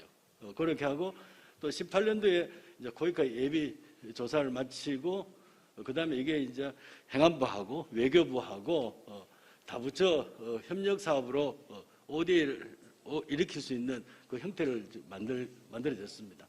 그렇게 하고 나서 그다음에 거기까지 심층조사 사업을 있었고 그걸 마치고 난 뒤에 이제 2000년도에 기재부 확정 짓고 2001년도에 이제 발주 나와가지고 뭐 저희 회사가 이제 주사업자를 하고 이지스하고 또 다른 어떤 몇몇 업체를 컨설해가지고 그렇게 수주를 했습니다. 이렇게 수주하면서 저희들이 한 5년간 상당히 뭐 이지스와 같이 공을 엄청나게 들었고 대구시에도 지속적인 어떤 도움을 받았고 조금 이렇게 예산 잡기도 만만치 않았는데 아마 우리 ODA 사업 쪽에서 정부와 쪽으로 해가지고 한 100억 이상 나왔는 거는 이게 제일 처음이라고 그렇게 보여집니다. 그러니까 이 정도로 이렇게 적어도 이렇게 공을 좀 들여야지 되고 아마 입찰할 때 아마 서울에 아마 2개 큰소하고 한 3개 큰소가 이렇게 붙었습니다. 조금 전에 국장관 관장님 말씀하셨지만 특히 고위가 사업 같은 경우는 평가하면 1점 이내 차이가 별로 없었는데 저희들 2등하고 6점 넘게 차이를 냈습니다. 그럼 3등 같은 경우 한 7점 이상 차이 나가지고 조금 이렇게 굉장히 좋은 평가를 받았고 대구시 위상을 조금 높였는 어떤 그런 어떤 사업이라고 보시면 되겠습니다. 예, 전체적으로 다낭을 보신다 그러면 다낭은 면적은 한 대구의 한 1.5배 정도, 인구는 한 절반 정도 그런 어떤 규모입니다. 그런데 저쪽 다낭에 보면 태풍이 자주 와요. 태풍이 자주 오고 그리고 또 고온하고 또 건조하기 때문에 산불 좀 많이 나고 어떤 그런 어떤 에리어였습니다. 그리고 이 다낭을 갖다 분석을 해보니까 실제적으로 신고 체계가 옳게 정리가 안 돼 있었습니다. 그러니까 113, 114, 115, 1022 이렇게 한 4개 신고 체계로 되어 있는데 그쪽으로 서로 간 데이터가 호환된다든지 저를 교류할 수 있는 형태가 잘 없었습니다. 그러니까 자기들 각 부처별로 해가지고 신고 번호도 따고 대응을 한다 그러는데 체계가 좀 안 돼 있어가지고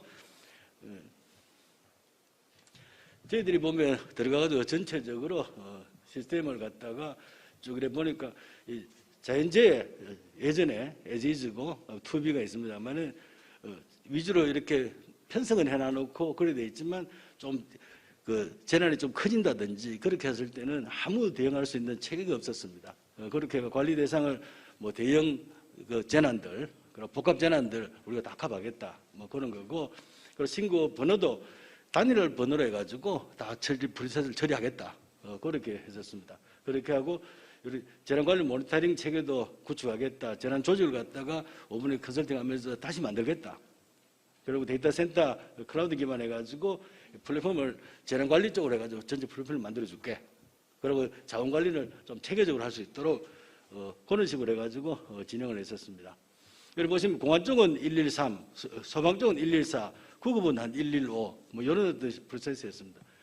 요 형태를 갖다가 긴급 신고를 갖다가 통합 신고를 다 접수를 102 번호 한 개로 다 통화를 받고 거기서 이제 내부의 신고 처리하는 거는 각 공항국으로 던져주면서 그렇게 하고 또 공동으로 좀 대응할 큰 재난들은 따로 시스템을 해가지고 저 프로세스를 다 흘려주고 그리고 요 밑에 있는 차량이라든지 현장이라든지 기본적으로 GIS는 뭐 관련되어 있으니까 이런 걸 다 통합해가지고 서비스할 수 있는 그런 체계로 바꿔주려고 그렇게 생각하고 있습니다.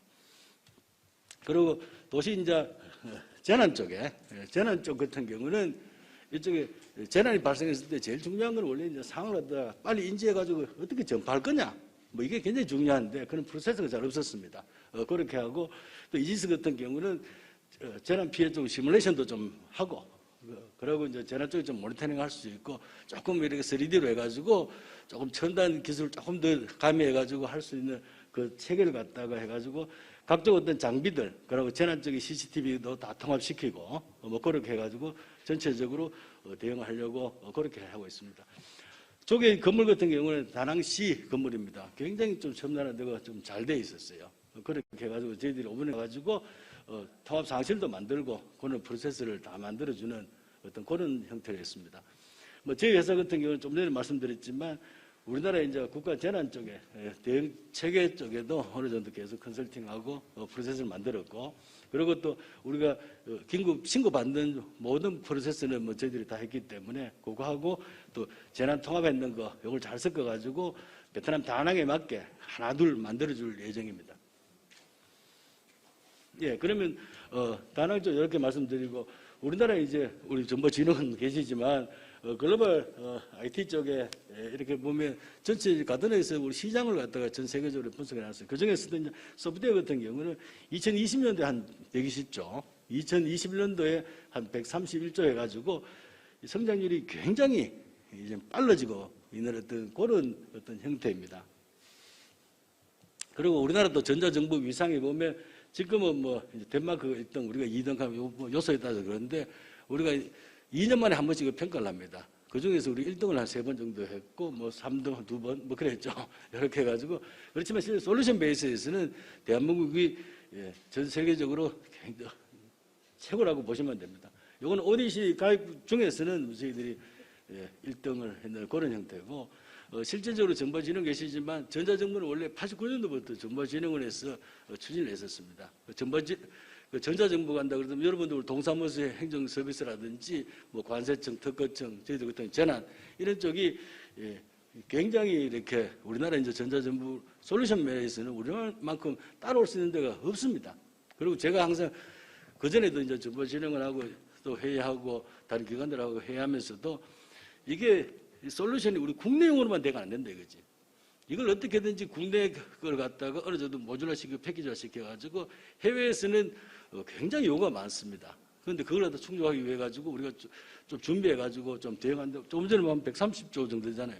그러면 제가 보기에는 각 솔루션별로 해가지고 정부에서 조금만 도와주신다 그러면 아마 구글이나 페이스북 같은 회사를 하나씩 만들 수가 있는 어떤 그 정도 규모는 되거든요.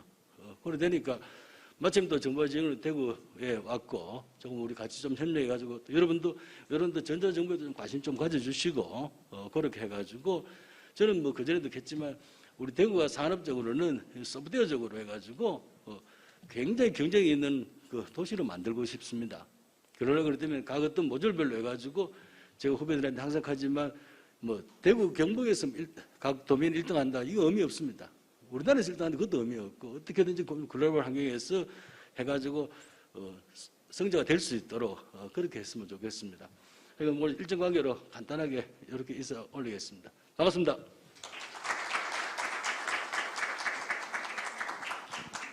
네, 고맙습니다. 2008년부터 10년간 이루어진 성과 그리고 최근 이루어진 베트남 시장의 성과까지 함께 들었는데요. 그로 인한 노하우가 정말 상당할 것 같습니다. 대구를 향한 애정과 포부도 말씀해 주셨습니다. 성과와 경험을 바탕으로 앞으로 큰 발전을 기대해 보도록 하겠습니다. 이어서 주식회사 YH 데이터베이스 최대룡 대표님께서 지역 소프트웨어 금융권 허들 극복 및 성과 창출 사례를 발표하겠습니다. 여러분 박수 부탁드립니다.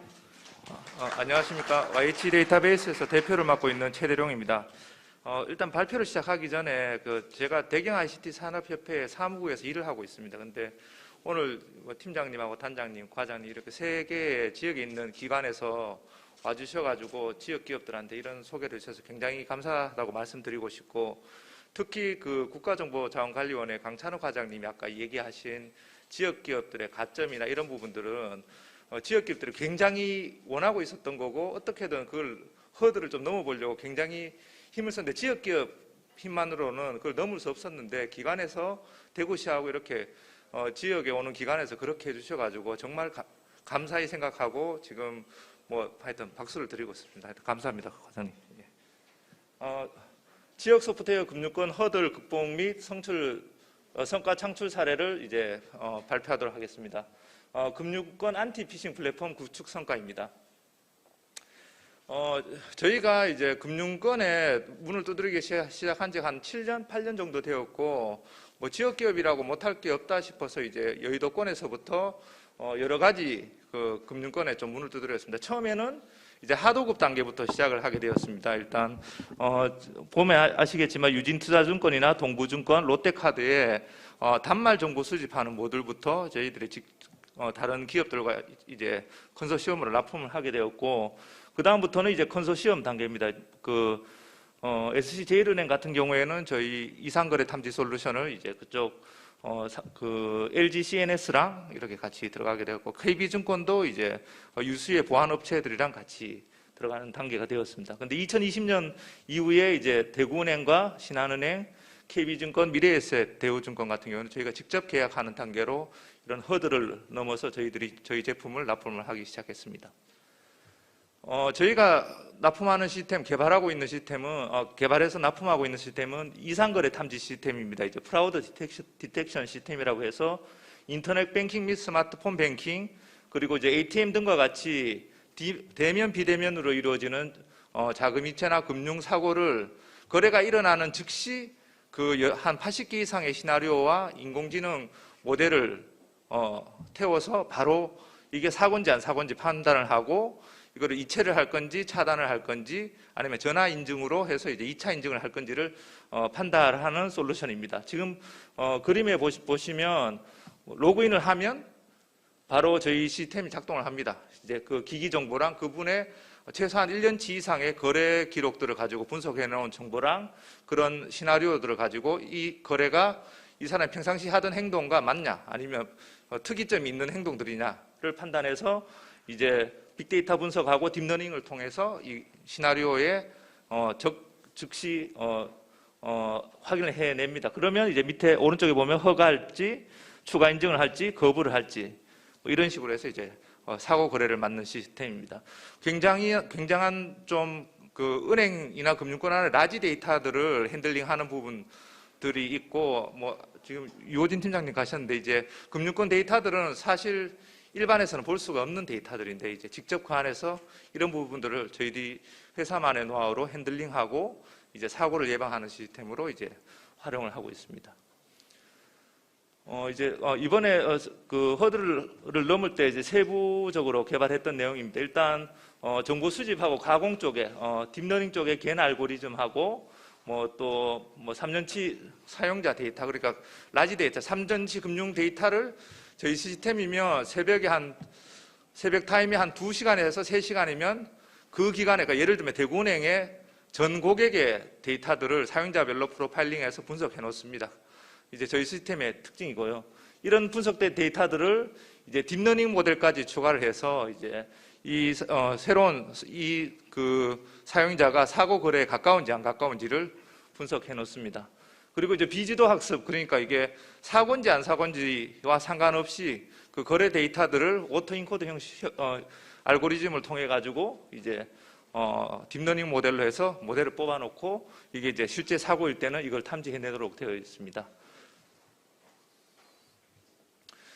세부 제품 내용을 보면 일단 5개 채널에 기본적으로 되어 있습니다. 인터넷 뱅킹, 스마트 뱅킹, 폰 뱅킹, CD ATM, 창구 단말을 실시간으로 이제 거래가 일어나자마자 즉시 저희 시스템으로 들어와서 이게 금융 사고인지 아닌지를 바로 알아낼 수 있도록 되어 있습니다. 이게 이제 상용화 실적인데 최근에 이제 대구은행을 이제 작년에 7.7억 원에 저희 제품을 납품을 했고요. 최근 2달 전에 이제 신한은행의 안티피싱 플랫폼에 저희가 수주를 했습니다. 이게 지금 보이스 피싱 사고가 워낙 많다 보니까 저희가 이 프로젝트를 한다고 신한은행에 지금 저희 직원 3명이 들어가 있습니다. 업무 분석 때문에. 근데 놀라시겠지만 지금 신한은행에 보이스 피싱 때문에 이 작업만 하시는 분이 15분이 앉아 계세요. 대비이긴 한데. 근데 15분이 뭘 하시냐면 보이스 피싱 사고를 찾아내고 사고가 나면 거기에 대응을 하시는데 한 분이 하루에 한 30건 정도를 처리를 하는데 30 곱하기 15분 하면 얼마나 많은 지금 보이스 피싱 사고가 일어나는지 가늠이 되실 겁니다. 그리고 은행 직원들조차도 보이스 피싱을 걸려서 사고가 나는 경우가 있어요. 그 정도로 예전에 좀 어눌한 어투로 오거나 약간 좀 빈틈이 허술하게 오는 게 아니고 모든 시나리오가 다 짜져서 지금 그 보이스 피싱이 일어나고 있거든요. 근데 저희 시스템이 이번에 신한은행에 선정이 되어서 들어갈 수 있었다는 것은 참 대단한 성과라고 보고 있고 타 행에 있는 시스템하고도 벌써 아직 그 사업이 진행되고 있는데도 벌써 저희 제품에 대해서는 비교 대상이 되어가지고 좀 더 우수하다, 더 좋다는 지금 평가를 받고 있어서 굉장히 좀 지역의 기업으로서는 자부심을 갖고 하고 있습니다. 참 이 사업으로 이제 성과를 얘기 드리면 프로그램 등록 6건, 특허 4건, GS 인증 2건, 8명 신규 채용이 있습니다. 그리고 사업 성과를 좀 말씀드리면 지역 경제 활성화로 해서 이제 대구은행에 상용화를 했고 대구은행에 들어간 것도 지역 기업 같은 대구에 있다고 들어간 거는 아니고요. 공정한 경쟁을 통해서 이제 제품의 성능으로 들어가게 되었고 KB증권에 지금 딥러닝 이미 저희 제품이 들어갔습니다. 내년에 딥러닝 알고리즘을 적용해서 이제 보이스 피싱 사고를 잡는 제품이 저희께 이제 내년에 들어가는 성능 검증을 거쳤고 KB증권이 지금 모든 증권사 중에 보이스 피싱 사고를 100건 미만으로만 잡혀있고 다른 회사들은 한 100배 이상씩 보이스피싱이 했는데 KB증권만 저희 제품으로 해서 지금 증권사 중에 보이스피싱 사고율이 가장 낮은 1위를 차지했다고 하고 며칠 전에 직접 연락이 오셔서 되게 칭찬해 주셨습니다. 그 이후에 이제 신한은행, 삼성증권, KB증권, 미래에셋대우 등의 이제 추가 상용화 목표를 달성했습니다. 그리고 뭐 시민의 금융자산을 보호한다는 사회적 가치를 창출하기 위해서 저희들은 그런데 일조하고 있다고 생각하고요. 이제 지역기업 유일의 1, 2 금융권 납품 실적을 보유하고 있고, 이제 뭐 직원이 행복한 회사, 뭐 주 4일제를 저희가 지역에서 처음 하다 보니까 요즘 주목을 많이 받고 있는데 그런 부분들도 실행해서 좋은 회사를 만들기 위해서 노력하고 있습니다. 이제 사업 연장선의 향후 계획입니다. 이제 오른쪽에 보면 보이스피싱 예방 앱도 지금 저희들이 개발하고 있거든요. 그러니까 백엔드 은행 금융권 안에서 보이스피싱을 잡아내는 시스템도 있지만 사용자 쪽에 설치가 되어서 이제 그 보이스피싱을 예방할 수 있는 기능들도 추가로 B2C 솔루션도 개발을 하고 있습니다. 또 해외 시장으로 갈 수 있게 저희 제품이 유일하게 우리나라 제품들은 액티브엑스나 이런 부분들 때문에 금융권의 보안 쪽으로 많이 가고 있는데 해외에는 그런 게 필요 없습니다. 그러니까 사용자가 어떤 행동을 하는 것에 대해서 분석할 수 있는 시스템이 저희 시스템이다 보니까 해외 수출하기에도 충분한 경쟁력이 있다고 보여집니다. 이상이고 이 사업 나이파 사업하고 연계되어서 이게 사업이 진행되었었는데 이런 좋은 성과를 내서 굉장히 감사하게 생각하고 특히 디지털 산업진흥원의 그 소프트웨어 융합 클러스터 팀의 원종환 팀장님이 저희들을 리딩해 주셨는데 정말 다시 이 자리를 빌어서 감사하다고 말씀드리고 싶습니다. 이상입니다. 네, 고맙습니다. 최대룡 대표님의 발표 잘 들었습니다.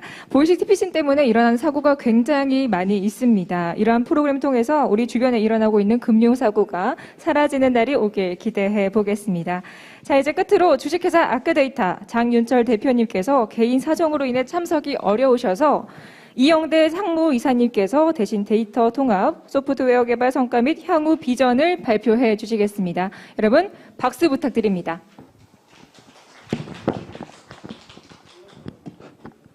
네, 안녕하십니까. 아크데이터 이영대입니다. 제가 설명드릴 내용은 이제 데이터 통합 소프트웨어 개발 및 성과 및 향후 비전입니다. 원래 저희 장윤철 대표님께서 발표하게 됐었는데 오늘 갑자기 코로나 검사를 받으시는 바람에 제가 대신 발표하게 됐고 좀 내용 설명이 미흡하더라도 양해를 부탁드리겠습니다. 먼저 제가 설명드릴 내용은 회사 소개, 그리고 제품에 대한 부분, 그리고 레퍼런스, 그리고 비전의 순서로 말씀드리겠습니다. 먼저 저희 아크데이터 소개를 드리겠습니다. 앞서 이제 지역 IT를 선도하시는 두 회사님 대표님께서 설명해 주셨는데 저희 아크데이터는 이제 설립한 지 2년이 조금 넘었는 스타트업 기업입니다. 이제 대구하고 서울에 사업장이 있고 직원은 현재 한 30명 정도로 이제 제품 개발 쪽에 집중하고 있는 회사입니다. 잠시 연역을 말씀드리면 실제 저희 아크데이터는 이제 데이터뱅크의 기술연구소 2004년도에 처음 시작해서 제품 개발을 시작해 왔었고요. 그러다가 이제 2017년도에 IITP에서 이제 GCS라고 하는 글로벌 소프트웨어 개발 사업에 선정돼서 이제 20억 지원을 받아서 과제 사업으로 아크 CDC라는 제품을 출시하게 되었습니다.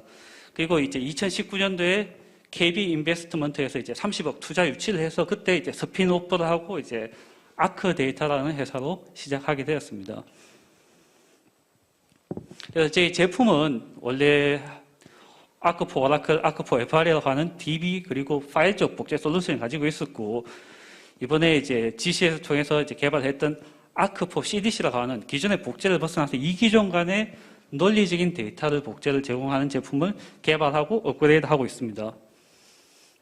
제품 개요 간략하게 말씀드리겠습니다. 저희 CDC 체인지 데이터 캡처라고 이야기를 하는데 DBMS의 데이터를 필요한 최소의 형태로 이제 추출을 하게 되고 논리적으로 추출하다 보니 이 DB를 기존의 이제 정형 데이터뿐만 아니라 정형 또는 비정형 데이터 그리고 빅데이터 그리고 DW까지 모든 형태로 가공하여 전송할 수 있는 기능을 가지고 있습니다. 그래서 이제 실제 환경을 잠깐 보시면 저희는 이제 기존의 상용 DB들 오라클이나 SQL 그리고 국산 DB, 티베로, RT베이스도 지원하고 그리고 오픈소스인 큐브리드라든지 포스트그레SQL까지 모두 지원을 하고 있습니다. 부가적으로 이제 온프라미스 환경과 클라우드 환경도 역시 지원을 하고 있고요.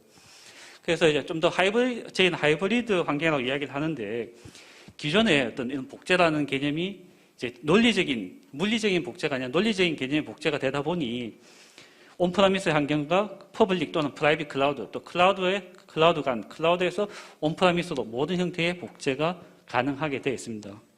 그리고 이러한 복제는 모두 실시간으로 이루어지고 있습니다. 이제 아키텍처는 이제 한 가지만 짧게 말씀드리면, 저희는 이제 DB에서 데이터 하나가 변경되는 리드로그 파일에서 최소한의 데이터 변경분에 대해서 이거를 SQL로 변경해서 데이터를 전송하고 있습니다. 그래서 SQL로 전송을 하다 보니 어떤 형태든 정형, 비정형, 빅데이터 또는 뭐 DW든 모든 SQL을 사용하는 모든 DB에 대해서 복제가 이루어질 수 있습니다.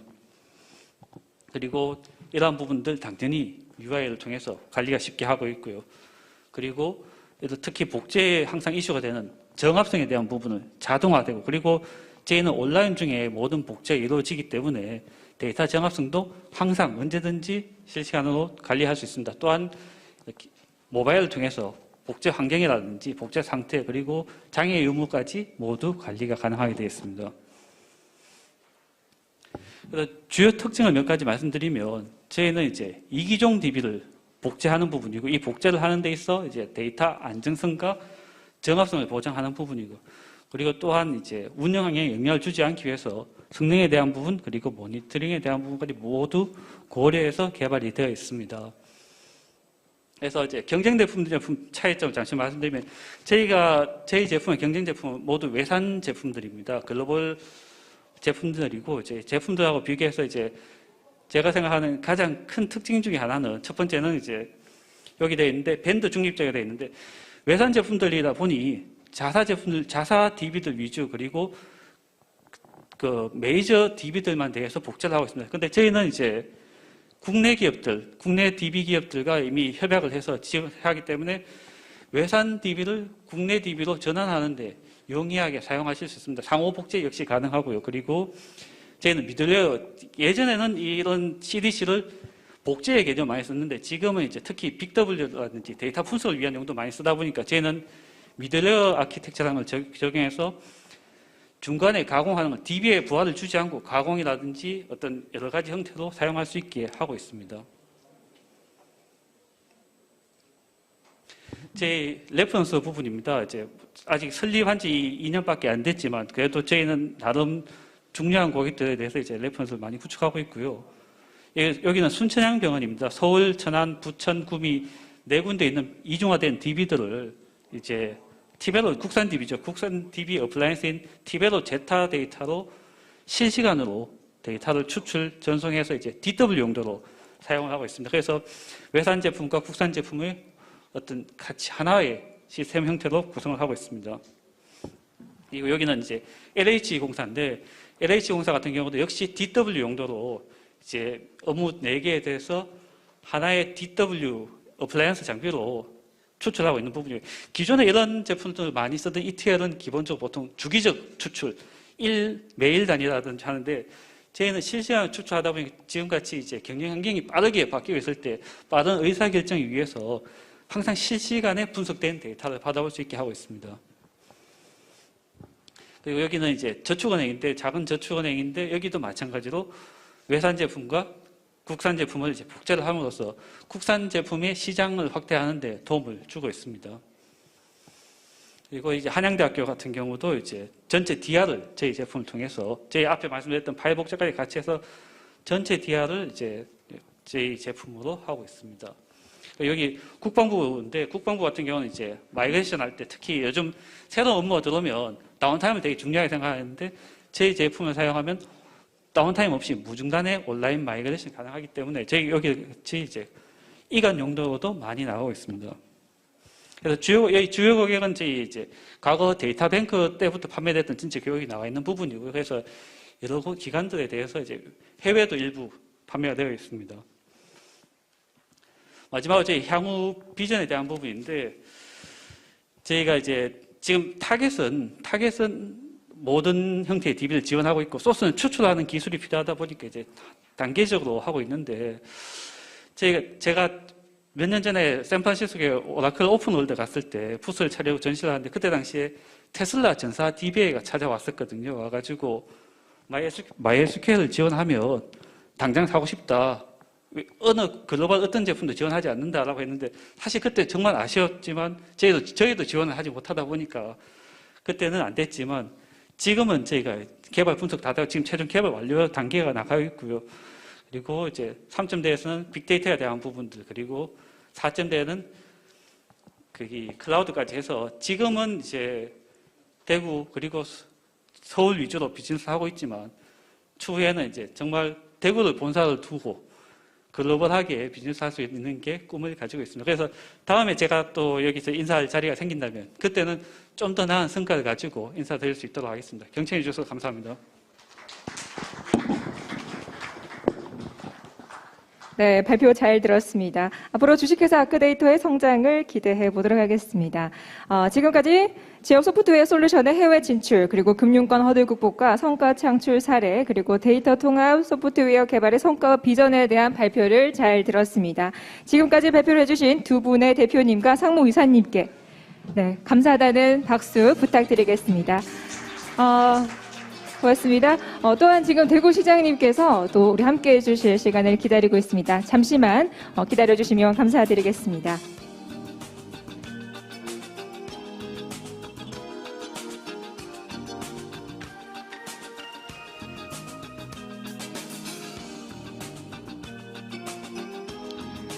네, 잠시 후에는 시장님을 모시고 유공자 포상 시간이 있겠습니다. 시장님 무대로 함께 들어오시면 여러분들과 함께 유공자 포상이 있을 예정이오니 자리를 함께 해주시면 감사하겠습니다.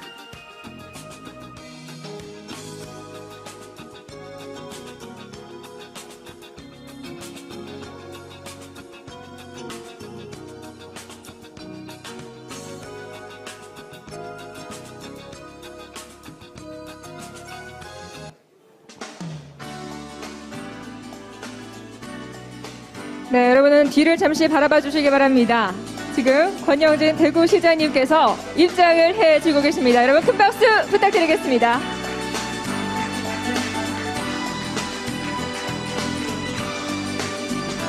네, 오늘 양금희 국회의원께서도 자리해 주셨습니다. 여러분 큰 박수 부탁드리겠습니다. 네, 오늘 귀한 자리에 귀한 분 와 주셨습니다. 대단히 고맙습니다.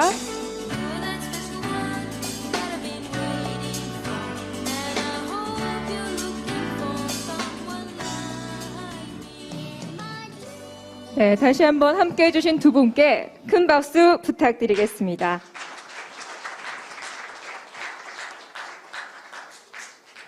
네, 다음은 지역 소프트웨어 산업 발전에 기여한 유공자 기업에 대한 대구광역시 포상이 있겠습니다.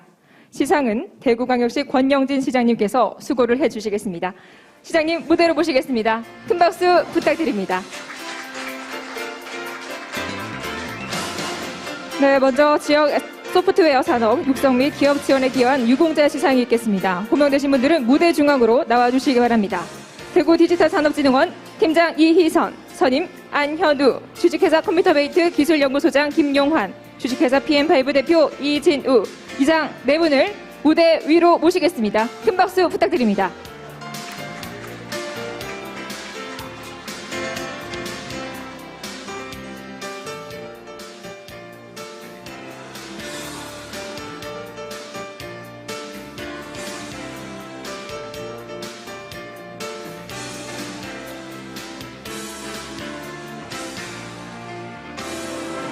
대구 디지털산업진흥원 신소프트웨어 융합팀장 이희선, 기아는 평소 시정 업무 추진과 지역사회 발전에 헌신에 노력하여 특히 지역 소프트웨어 산업 육성과 기업 지원으로 지역 경제 발전에 기여한 코미쿰으로 이에 표창합니다. 2021년 12월 16일 대구광역시장 권영진, 네, 축하드립니다. 여러분 큰 박수 부탁드립니다.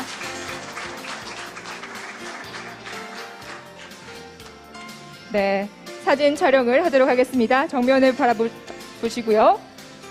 네, 하나, 둘, 셋, 고맙습니다. 여러분 다시 한번 축하의 박수 부탁드리겠습니다. 네, 계속해서 대구 디지털 산업진흥원 안현우 선임. 이하 내용은 같습니다. 네, 축하드립니다.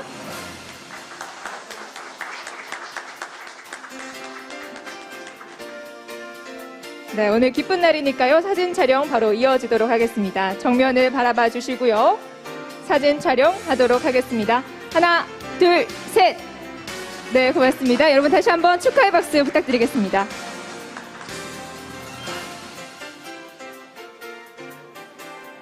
부장장, 주식회사 컴퓨터베이트 기술연구소장 김용환. 이하 내용은 같습니다. 네, 축하드립니다. 네, 여러분 큰 박수 부탁드리겠습니다. 시장님과 사진 촬영하도록 하겠습니다.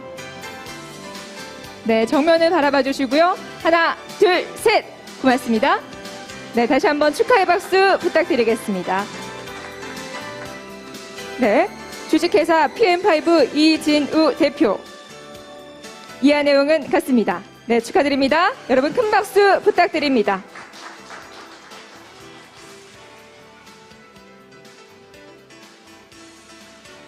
네, 정면 보시고요. 사진 촬영하겠습니다. 하나, 둘, 셋. 네, 고맙습니다. 여러분 다시 한번 따뜻한 박수 보내주시면 감사하겠습니다.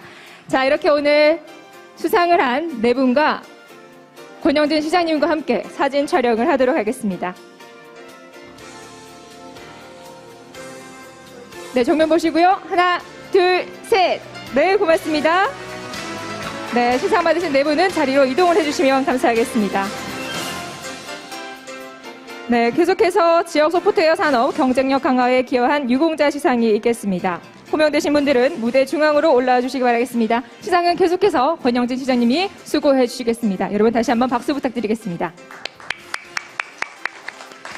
네, 주식회사 제이솔루션 대표 권세기, 주식회사 넥사 대표 정태용. 박수로 모십니다.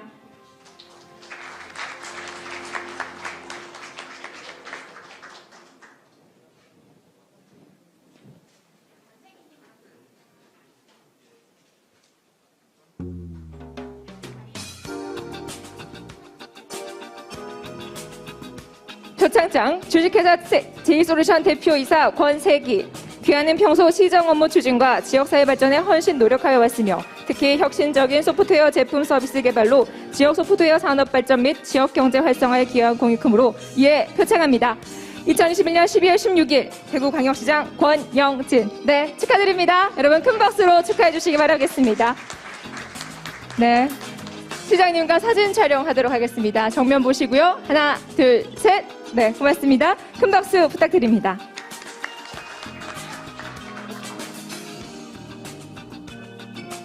표창장 주식회사 넥사 대표이사 정태용. 이하 내용은 같습니다. 네, 축하드립니다. 네, 여러분 박수로 함께 해주시기 바랍니다. 네, 시장님과 사진 촬영하도록 하겠습니다. 네, 오늘 너무나 기쁜 날이니까요. 활짝 웃으시고 사진 촬영하겠습니다. 하나, 둘, 셋. 네, 고맙습니다. 네, 다시 한번 축하드리며 함께 수상하신 두 분의 수상자는 사진 촬영하도록 하겠습니다. 네, 고맙습니다. 하나, 둘, 셋. 네, 감사합니다. 네, 이렇게 해서 시상을 도와주신 권영진 시장님께 다시 한번 박수 부탁드리겠습니다. 네, 이상 대구 ICT 산업발전을 위해 노력하신 기업과 유공자 포상이 있었습니다. 이어서 다음 행사에 대해 안내 말씀드리겠습니다.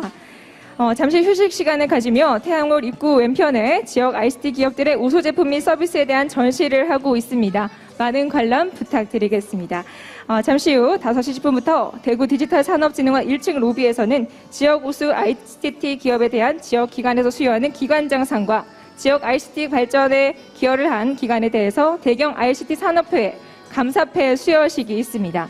또한 대경 ICT 산업회장 이치임식과 더불어 제5회 회장님의 대경 ICT 산업협회장 비전 2.0 발표와 한 해를 마무리하는 지역 ICT 기업인을 위한 행사가 마련되어 있습니다. 대한민국을 대표하는 유명한 바리톤이죠. 모두들 아실만한 분인데요. 김동규 바리톤과 천상의 목소리, 김나영 소프라노의 무대가 준비되어 있습니다. 끝까지 함께해 주시기 바라며 2021 소프트웨어 기업 성과 공유의 일부 행사를 모두 마치도록 하겠습니다. 지금까지 진행해 아나운서 배다송이었습니다.